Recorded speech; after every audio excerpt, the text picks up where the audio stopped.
नमस्कार साथियों, मैं सौरभ कुमार सिंह और अभी हम बात करेंगे कि बिहार में जिस प्रकार से सरकारी नौकरी देने की जो होड़ मची है और सरकारी नौकरी देने के सिलसिले में माननीय मुख्यमंत्री जी की तरफ से जो 7 निश्चय लागू हुआ था और मंत्रिमंडल द्वारा पारित कैबिनेट की मंजूरी के बाद यह निर्णय हुआ कि 10 लाख सरकारी नौकरी सार्वजनिक और निजी क्षेत्र दोनों मिलाकर दिए जाने की बात की कही जा रही थी।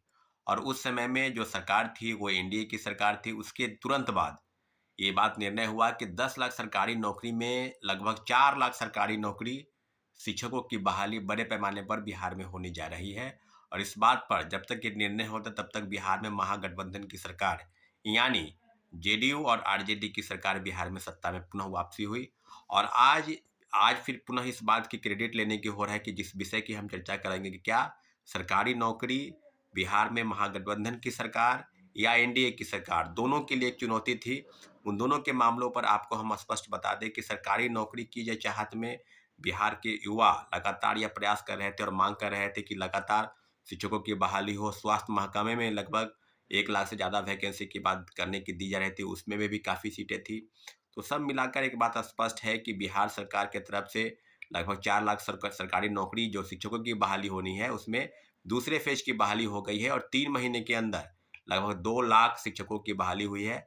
ये बात सही है कि उसमें जिस तरह की गड़बड़ी हुई, प्रथम फेज की बहाली से लेकर दूसरे फेज की बहाली में हज़ारों फर्जीवाड़े तरीके से लोग बहाल हुए। उस मामले में उस समय में बीजेपी की सरकार लगातार हमलावर थी और कहती थी कि डोमिसाइल नीति लागू होना चाहिए था। डोमिसाइल नीति पर भी उसका स्पष्ट राय था कि बिहार सरकार इस मामले में कोई अलग निर्णय लेती, आरक्षण का दायरा 5% या 10% बीपीएससी के तहत बहाली की होती तो बिहार के लोगों को नौकरी मिलती। परंतु इतना ज़रूर है कि 10 लाख सरकारी नौकरी के सिलसिले में आज जो एनडीए की सरकार है वो कहीं न कहीं मुझे लगता है कि इस मामले में क्रेडिट लेने की होड़ है। ख़ासकर मुख्यमंत्री जी स्पष्ट बोलते थे कि जो आरजेडी के नेता है उन्होंने कहा कि तेजस्वी जी ने वादा किया था युवाओं के साथ, वो वादा वो निभा रहे हैं। 4 लाख शिक्षकों को नौकरी देने की बात कर रहे हैं, तो उसमें भी लगभग 2 लाख शिक्षकों की नौकरी दे रहे हैं। परंतु जो सच्चाई है वो ये कि अभी तक लगभग 1.5 लाख से या ज़्यादा 2 लाख 1 लाख 20 हज़ार प्रथम फ़ेज़, द 1 लाख 20 हज़ार द्वितीय फ़ेज़ की बात कर रहे थे। परंतु अभी भी लगभग आप बात करेंगे तो पहले फ़ेज़ में 92,000, दूसरे फ़ेज़ में 96,000 और 28,800 नियोजित पहले फ़ेज़ की बहाली में और 11,000 से ज़्यादा सेकंड फ़ेज़ की बहाली में लोगों की नौकरी मिली है। परंतु इतना ज़रूर है कि युवाओं के मन में किसी की भी सरकार हो, युवा ये चाहते हैं कि उनको नौकरी मिले, चाहे वो महागठबंधन की सरकार हो, चाहे एनडीए की सरकार हो। ये बात सही है कि वोट बैंक की राजनीति के चलते जो सरकारी नौकरी वैकेंसी निकाली गई, उसका लाभ कोई भी ले, परंतु इतना ज़रूर है कि कहीं न कहीं युवाओं को नौकरी मिल रही है।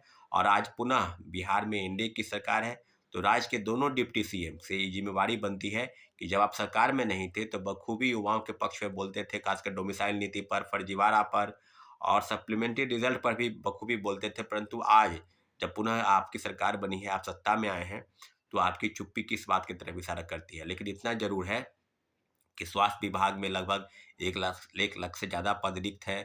उस पदों को भरने की कवायद होनी चाहिए, क्योंकि इसके पहले जो स्वास्थ्य मंत्री थे वो तेजस्वी यादव थे। और अभी बिहार में जिस तरह की चीज़ें चल रही हैं, तो सब कुल मिलाकर एक बात स्पष्ट है कि 10 लाख सरकारी नौकरी देने की बात पर कितनी गंभीरता आज पुनः एनडीए की सरकार दिखाएगी। क्योंकि पुनः जब तेजस्वी यादव सरकार में था, ये बात सही सही है कि उनके उनकी भूमिका जो थी वो काफ़ी बखूबी अच्छी थी। उन्होंने सरकार पर किसी भी प्रकार से माननीय मुख्यमंत्री पर या इस तरह की चीज़ें हुई थी उनकी भूमिका पर, एक बात सही है कि उनकी भूमिका निश्चित रूप से उनका योगदान ज़्यादा था। उन्होंने अपनी महत्वपूर्ण भूमिका निभाई। सारे बिंदुओं पर इतना ज़रूर है कि सरकारी नौकरी की बात पर क्रेडिट लेने की होड़ थी और इसी क्रेडिट लेने की होड़ में बड़े पैमाने पर फर्जीवाड़ा भी हुआ। और आने वाले समय में सरकार क्या करेगी, आगे किस तरह की बातें होगी, परंतु 4 लाख सरकारी शिक्षकों की जो बहाली हो रही है, उसमें तीसरे फेज की बहाली का भी फॉर्म आज से अप्लाई होना है।